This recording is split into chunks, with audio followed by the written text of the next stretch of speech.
সুপ্রিয় শিক্ষার্থীবৃন্দ,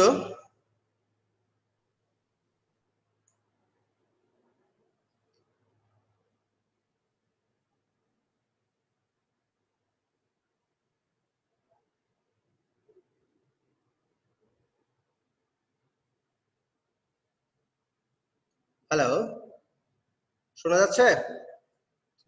হ্যালো, হ্যাঁ, যে কোনো একজন আনমিউট করে একটু কথা বলে, একজন শোনা যাচ্ছে কিনা? হ্যালো,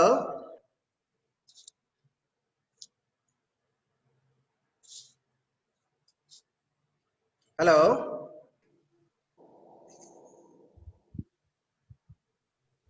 শোনা যাচ্ছে? হ্যাঁ হ্যাঁ হ্যাঁ,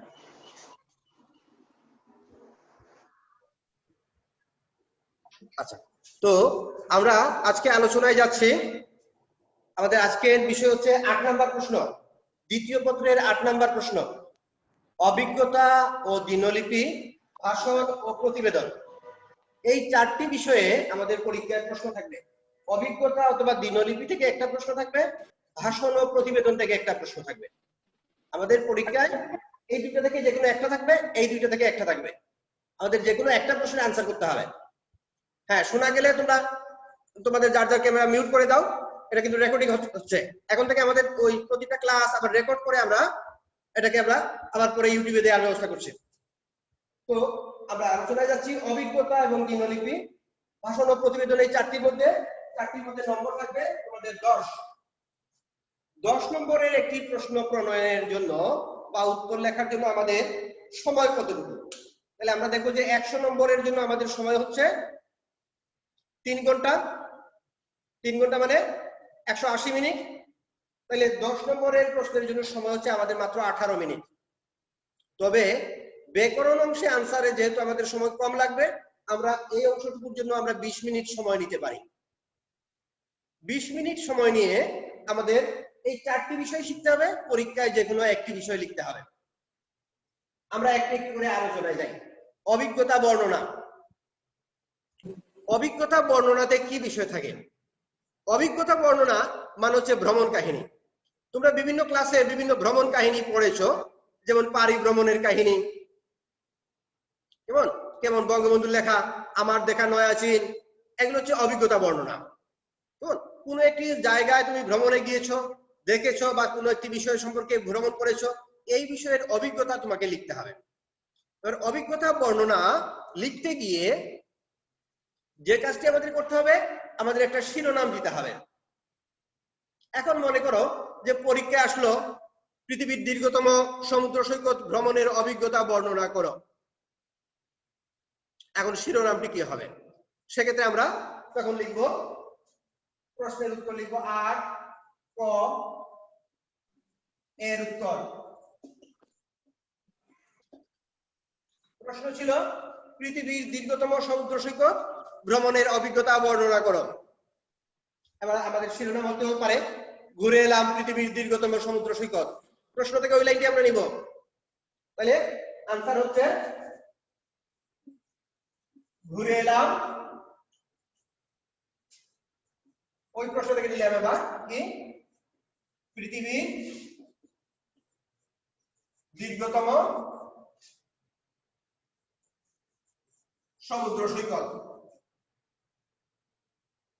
সমুদ্র সৈকত, এটা হচ্ছে আমার শিরোনাম। শিরোনাম দিয়ে আমি সেই জায়গায় যাওয়ার কেন গিয়েছিলাম, প্রথমে আমরা সংক্ষেপে সেই জায়গাটার একটু পরিচিতি তুলে ধরবো একটা স্তবকের মধ্য দিয়ে। তারপর আমার যাওয়ার উদ্দেশ্যটা কি, বা কোন ঘটনাক্রমে আমি গিয়েছিলাম, কিভাবে গেলাম, এই কাহিনী সংক্ষেপে লিখবো।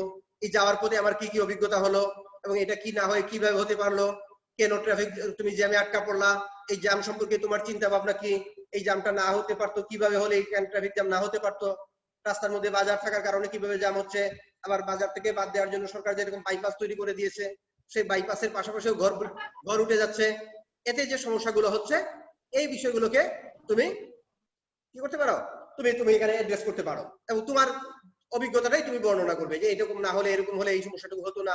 আবার যাওয়ার পথে রাস্তায় আরো যে নানা সমস্যা, গাড়িতে যে দামাদামি করতে হয়, অন্যান্য দেশে যে দামাদামি না করলে কিভাবে সহজ হতো, সেখানে হোটেলের যে ব্যবস্থাপনা, সেই বিষয়গুলো এবং সমুদ্র সৈকতে যে নানা সুবিধার বর্ণনা দিতে পারো, প্রশংসা করতে পারো, আবার যে সমস্যাগুলো তোমার কাছে খারাপ লাগছে এই বিষয়গুলোকে বর্ণনা করে এবং সেই দিনের অভিজ্ঞতাটা তোমার যে স্মৃতি যে কিভাবে থাকবে, কি কি বিষয় তোমার মনে পড়ছে, বারবার মনে পড়ছে, এই কথাগুলোকেই তুমি সেখানে বর্ণনা করবে।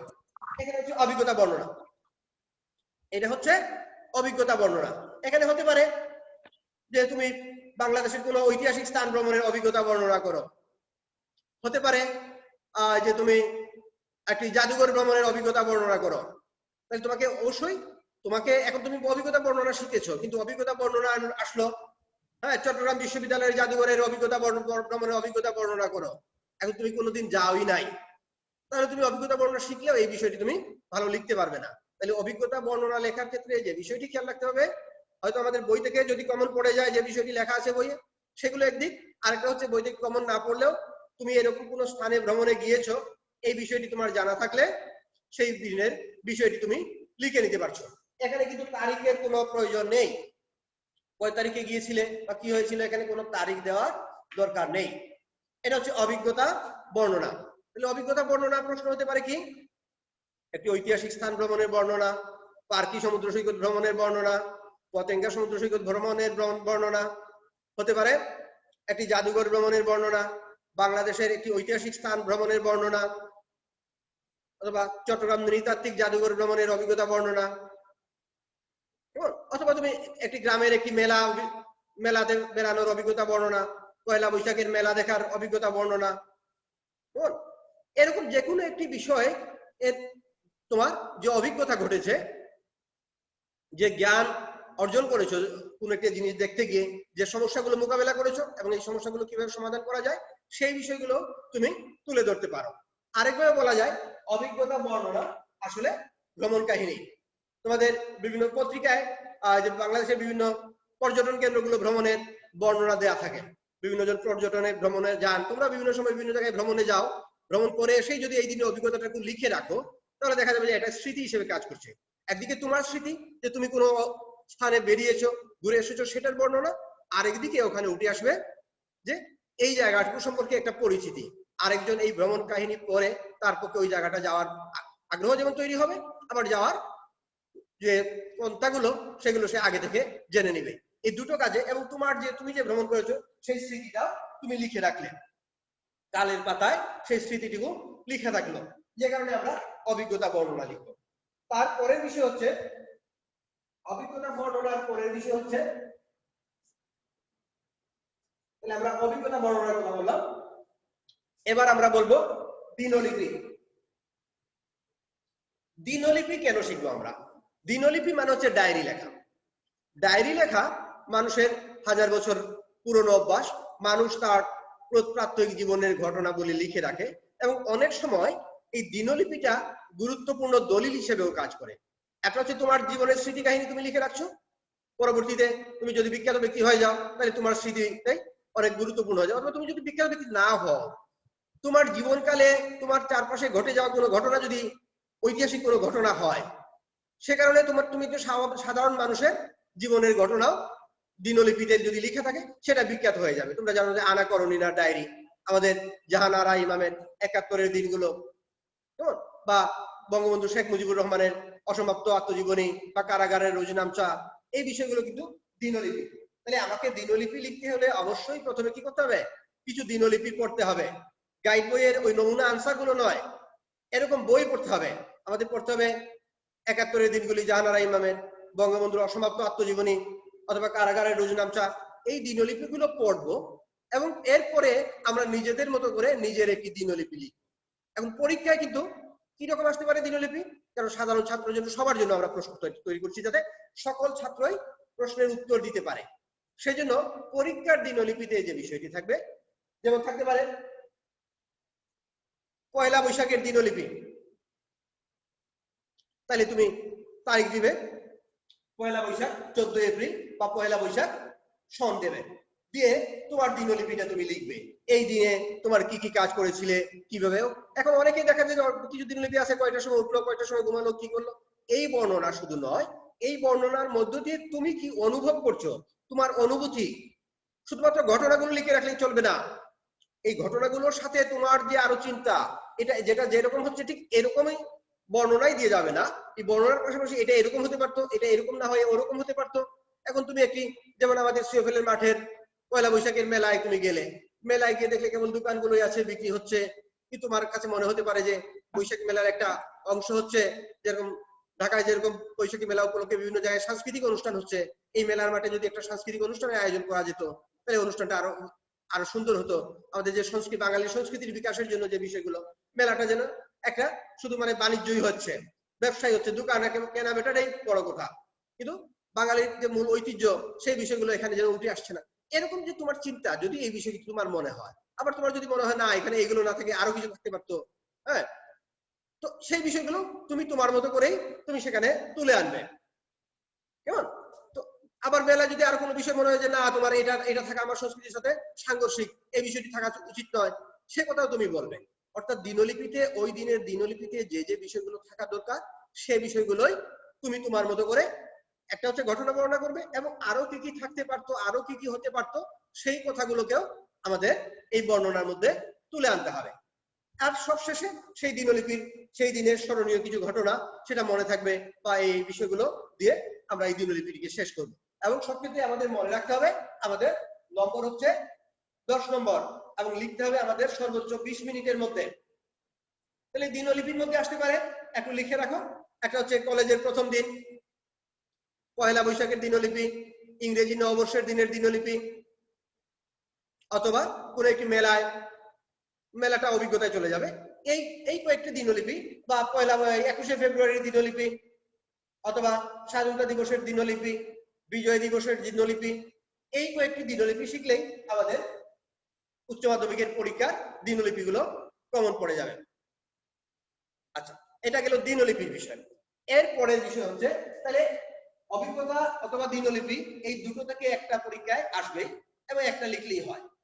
কিন্তু আমাদের সিলেবাসে কিন্তু 4টি বিষয়, অর্থাৎ এই দুটো থেকে একটি আসবে, এই দুটো থেকে একটি আসবে, আমাদের সবগুলো একটু করে শিখতে হবে।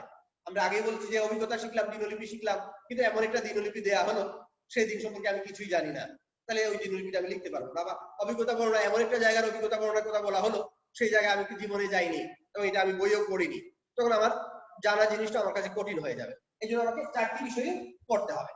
এবার হচ্ছে ভাষণ। স্যার দিনলিপিটা স্যার কয় পৃষ্ঠা লিখতে হবে স্যার?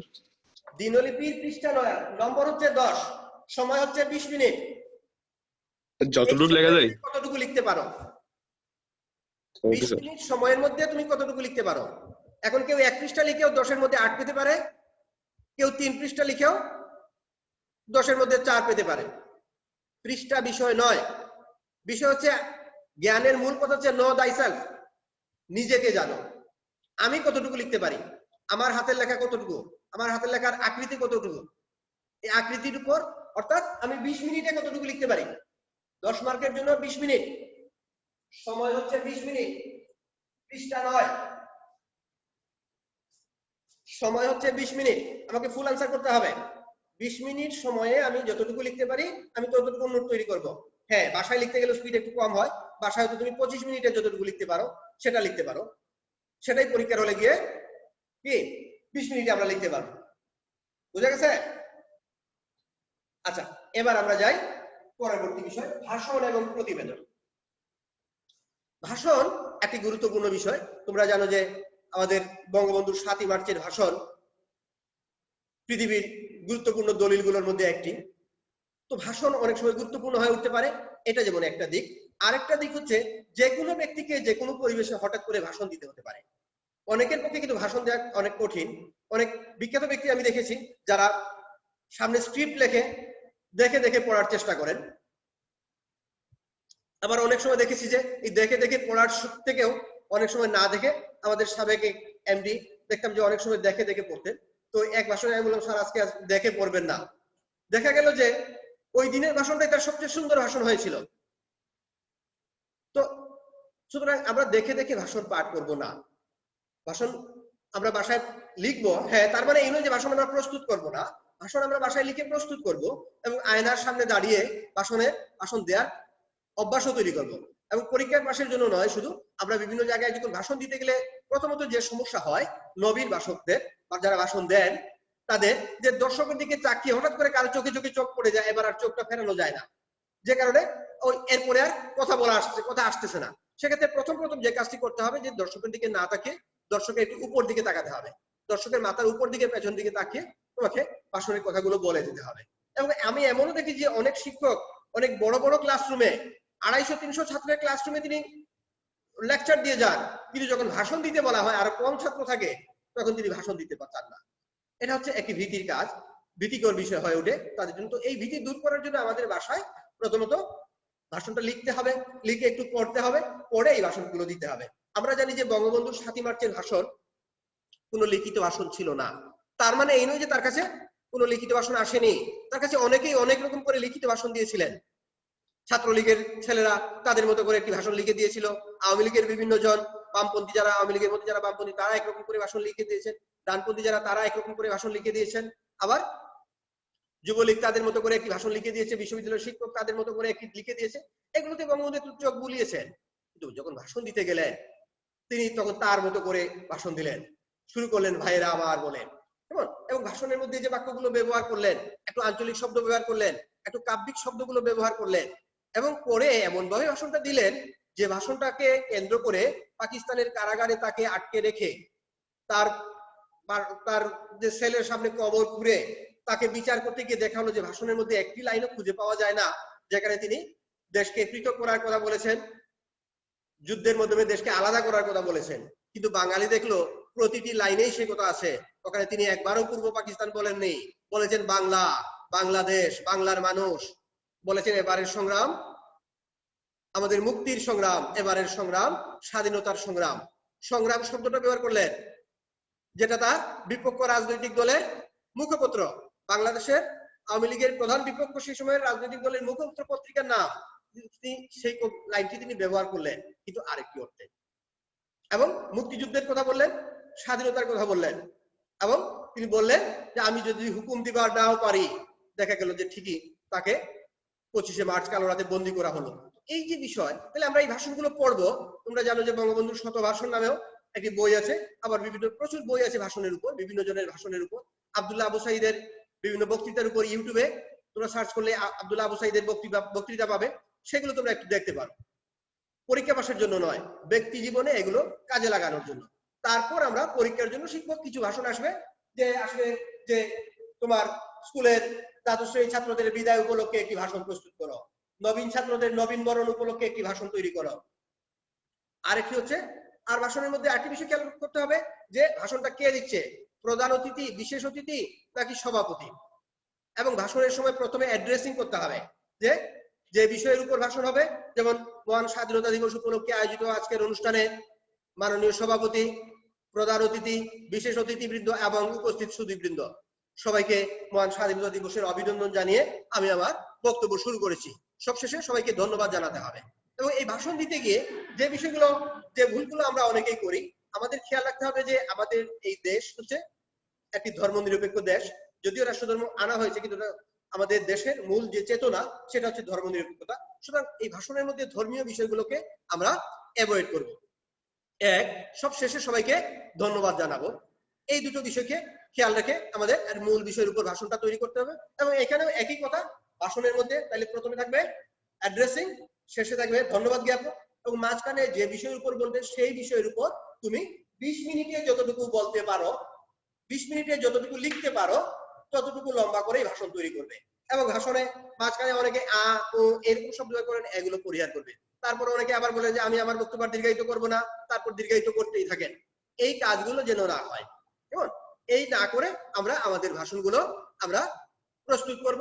তাহলে ভাষণের বিষয় হচ্ছে জাতীয় কোনো দিবস উপলক্ষে ভাষণ, সাংস্কৃতিক অনুষ্ঠানের উপলক্ষে, কলেজের সাংস্কৃতিক অনুষ্ঠান উপলক্ষে ভাষণ, কলেজের বিদায় সংবর্ধনা উপলক্ষে ভাষণ, কলেজে নবীন বরণ উপলক্ষে ভাষণ, আবার পয়লা বৈশাখের মেলা উপলক্ষে ভাষণ, কোনো একটি বই মেলার উদ্বোধনী অনুষ্ঠানের ভাষণ, কোনো একটি তোমার এলাকায় একটি গ্রন্থাগার উদ্বোধন উপলক্ষে ভাষণ।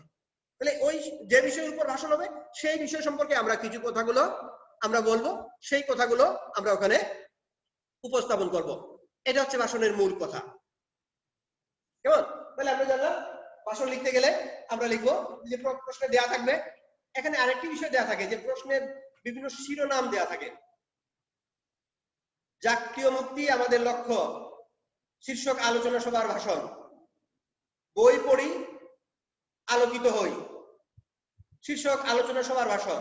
তখন আমরা বলবো বই পড়ি আলোকিত হই শীর্ষক আলোচনা সভার মাননীয় সভাপতি, সম্মানিত প্রধান অতিথি, বিশেষ অতিথিবৃন্দ এবং উপস্থিত সুধীবৃন্দ, সবাইকে অভিবাদন জানিয়ে, সবাইকে সাদর সম্ভাষণ জানিয়ে আমি আমার বক্তব্য শুরু করছি।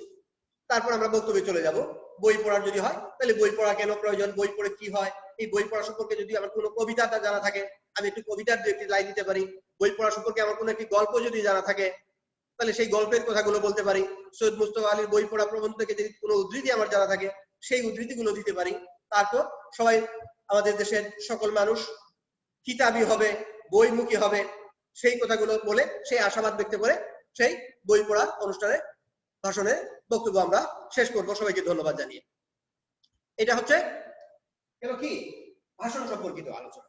এবার আমরা যাব প্রতিবেদন সম্পর্কিত আলোচনায়। এবার আমরা যাচ্ছি প্রতিবেদন। প্রতিবেদন সম্পর্কিত আলোচনায় আমাদের প্রথমেই বলে নিতে হবে প্রতিবেদন আমাদের ইংরেজিতেও আছে রিপোর্ট রাইটিং। প্রতিবেদন মানে হচ্ছে রিপোর্ট। এবার রিপোর্ট বা প্রতিবেদন হচ্ছে দুই প্রকার। প্রতিবেদন দুই প্রকার, একটু লিখে নাও। প্রতিবেদন দুই প্রকার, একটা হচ্ছে প্রাতিষ্ঠানিক আর একটা হচ্ছে সংবাদ। একটা হচ্ছে প্রাতিষ্ঠানিক প্রতিবেদন আর একটা হচ্ছে সংবাদ প্রতিবেদন। তোমরা জানো যে এখন মিডিয়া সংবাদ বা মিডিয়া প্রতিবেদন, যেটা মিডিয়া প্রতিবেদন এর গুরুত্ব অনেক বেড়ে গিয়েছে। এখন আমরা যে কোনো বিষয়ে জেনে আমরা যে কোনো বিষয় সম্পর্কে আমরা ফেসবুকে একটি প্রতিবেদন তৈরি করতে পারি, এবং দেখা গেছে যে এরকম অনেক প্রতিবেদন এত গুরুত্বপূর্ণ হয় যে প্রাতিষ্ঠানিক প্রতিবেদন বা সংবাদ প্রতিবেদন থেকেও ফেসবুকে একটি প্রতিবেদন এত গুরুত্বপূর্ণ হয় যে তাৎক্ষণিকভাবে প্রধানমন্ত্রী হস্তক্ষেপ করতে বাধ্য হয়।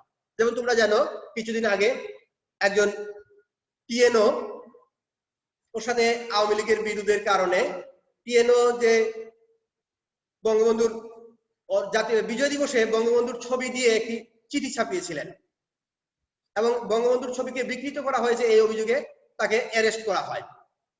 এই বিষয়টি যখন ফেসবুক সহ বিভিন্ন মিডিয়ায় গুরুত্বপূর্ণভাবে সবাই তুলে ধরলো, তখন দেখা গেল যে এই টিএনও তার এলাকার স্কুলগুলোতে যে শিক্ষার্থীদের মধ্যে বঙ্গবন্ধুর ছবি আঁকা প্রতিযোগিতা হয়েছিল, সেই প্রতিযোগিতায় যে ছবি ফার্স্ট হয়েছিল ওরকম এক শিশু শিক্ষার্থীর ছবিকে তিনি চিঠিতে ব্যবহার করেছেন।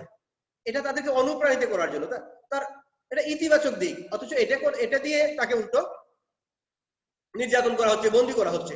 এই সংবাদ যখন প্রচারিত হয়ে গেল, এটা তখন এই সংবাদ প্রতিবেদনটা হয়ে উঠলো গুরুত্বপূর্ণ এবং প্রধানমন্ত্রীর তদন্তে তাকে মুক্ত করা হয় এবং তার ঊর্ধ্বতন কর্মকর্তাদেরকেও এটার জন্য জবাবদিহি করতে হয়। তাহলে প্রতিবেদন কি কারণে গুরুত্বপূর্ণ আমরা বুঝতে পারছি। শুধুমাত্র পরীক্ষা পাশের জন্য নয়, আমরা যে কোনো সময় যে কোনো বিষয়ের উপর আমরা প্রতিবেদন তৈরি করতে পারবো বা রিপোর্ট তৈরি করতে পারবো। এখন রিপোর্ট দুই রকম, একটা হচ্ছে প্রাতিষ্ঠানিক আর একটা হচ্ছে সংবাদ।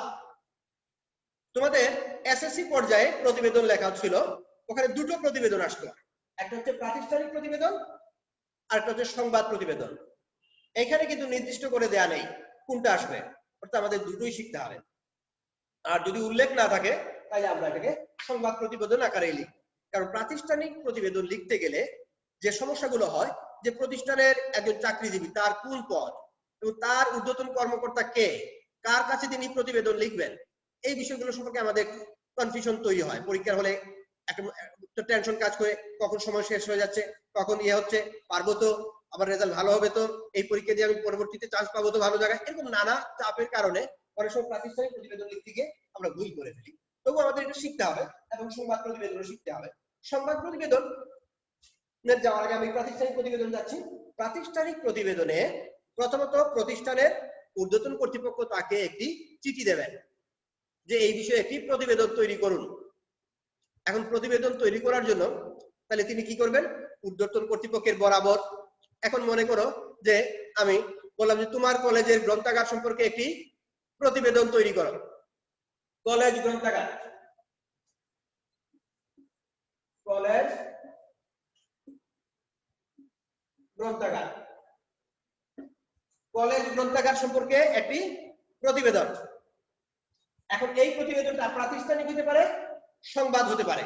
আমি দুটো দিয়ে বুঝাচ্ছি আবার, তাহলে তোমাদের কাছে সহজ হবে। কলেজ গ্রন্থাগারের উপর যদি প্রাতিষ্ঠানিক প্রতিবেদন হয়, তাইলে এই প্রতিবেদন লিখবেন একজন কলেজের প্রভাষক অথবা সহকারী অধ্যাপক অথবা গ্রন্থাগারিক। আচ্ছা, মনে করো যে আমাকেই বলা হলো যে প্রতিবেদন তৈরি করার জন্য, তাহলে আমাকে প্রতিবেদন তৈরি করার জন্য অধ্যক্ষ মহোদয় একটি চিঠি দেবেন। তো আমি লিখব বরাবর অধ্যক্ষ, প্রাতিষ্ঠানিক প্রতিবেদনের নিচে বরাবর অধ্যক্ষ, হ্যাঁ, তারপর নিলাম একটি কলেজের নাম। অবশ্যই কলেজের নাম দেওয়ার ক্ষেত্রে আমরা নিজের কলেজের নাম নেব না, হ্যাঁ, কোন কলেজ, হ্যাঁ, বা এমসি কলেজ সিলেট বা নটরডেম কলেজ ঢাকা, বরাবর অধ্যক্ষ নটরডেম কলেজ ঢাকা। বিষয় কলেজ গ্রন্থাগার সম্পর্কে প্রতিবেদন। তার নিচে লিখব জনাব আপনার প্রেরিত পত্র সূত্র নং দিয়েও কলেজের নামের একটা শব্দ দিব, নটরডেম 2020 বা আরেকটা শব্দ, আরেকটা বর্ণ, কেমন দিয়ে অধ্যক্ষ বা একটা শব্দ বর্ণ বা দুই একটা নাম্বার, যে কোনো একটা দিব। আমরা একটা নাম্বার দেওয়া থাকে, একটা ফাইলের নাম্বার দেওয়া থাকে, এবং তারিখ এত অনুযায়ী, তারিখ দিয়ে তারিখ অনুযায়ী আদিষ্ট হয়ে নিম্নে কলেজ গ্রন্থাগার সম্পর্কিত প্রতিবেদন পেশ করছি। এবার আমি বলবো যে আমাদের এই কলেজ কবে প্রতিষ্ঠিত হয়, কলেজ গ্রন্থাগারে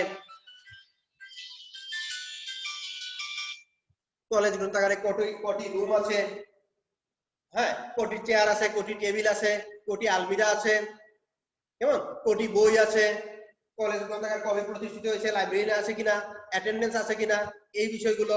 এবার এই কলেজ গ্রন্থাগারে কি কি সমস্যা আছে, এই সমস্যাগুলো তুলে ধরবো।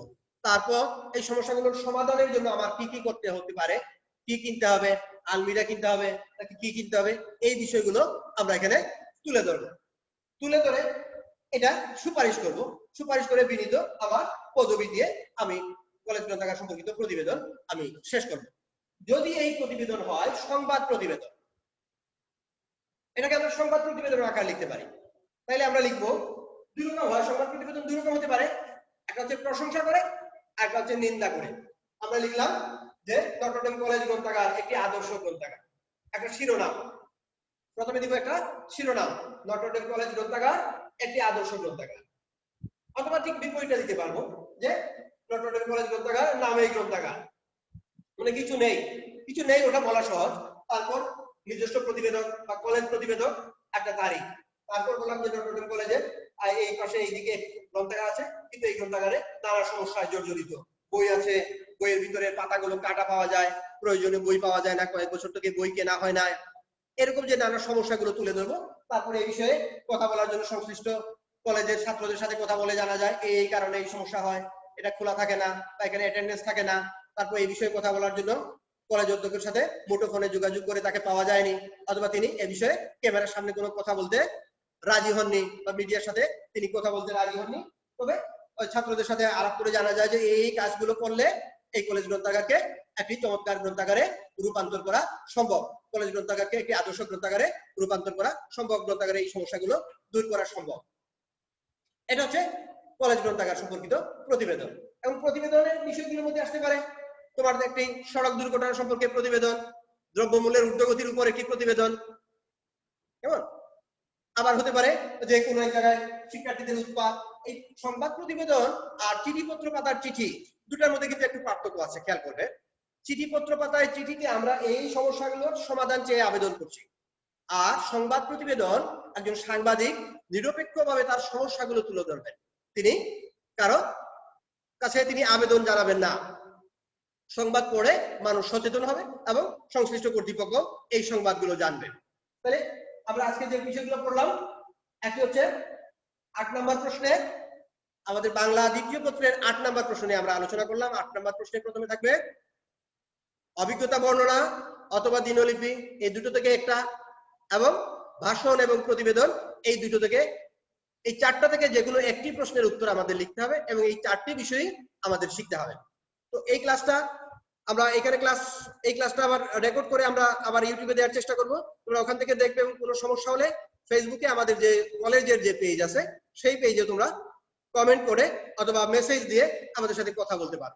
আর তোমাদের ক্লাসে আমার মোবাইল নাম্বার, প্রথম ক্লাসে আমার মোবাইল নাম্বার এবং ইয়ে দেওয়া ছিল, সেখান থেকেও তোমরা আমাদের সাথে কথা বলো। তো সবাইকে ধন্যবাদ, ভালো থেকো। আগামীকালকে আমরা 9 নম্বর প্রশ্ন নিয়ে কথা বলবো।